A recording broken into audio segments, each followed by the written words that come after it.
Tapi pada hari ini syarat-syarat impeachable itu tidak ada. Bentar.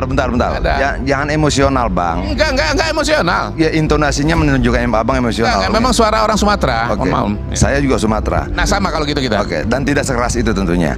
Oke, gini. Ada hukum tata negara, tapi di sisi lain juga ada hukum sejarah. Berapa sih jumlah presiden Indonesia sejak kita merdeka? Berapa? Coba hitung satu-satu. Oke, berapa yang ditumbangkan di tengah jalan? Dalam persentase berapa persen? Oke, dari 7 berapa yang ditumbangkan di tengah jalan? Bung Karno? Pak Harto. Soeharto? Siapa satu lagi?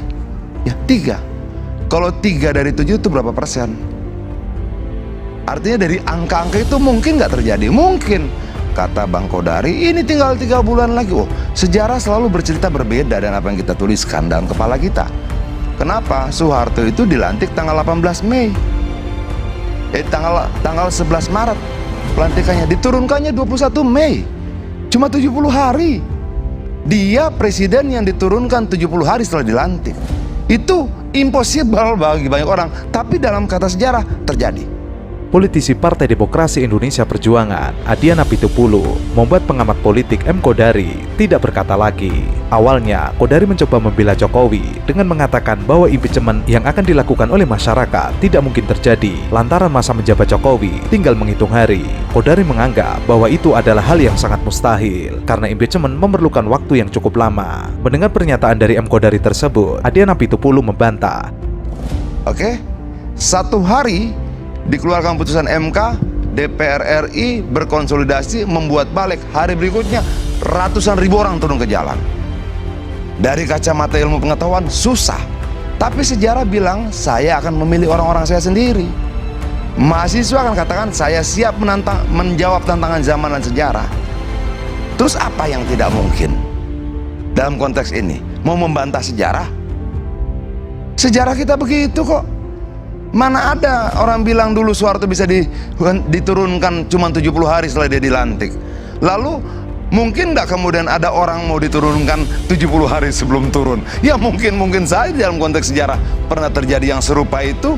Kita membantah apa gitu loh.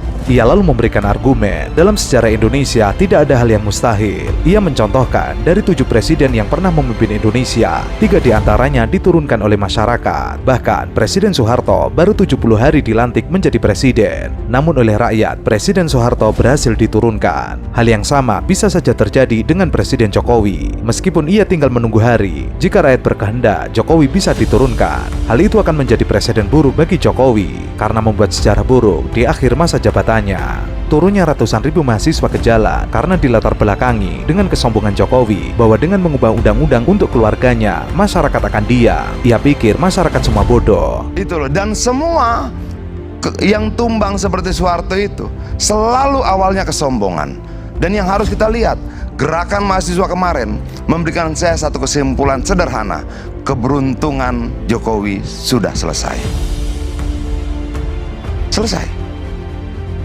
Dia gagal bukan oleh parlemen, dia gagal bukan oleh politisi, dia gagal bukan oleh yang lain, tapi oleh anak-anak muda tak terduga ini.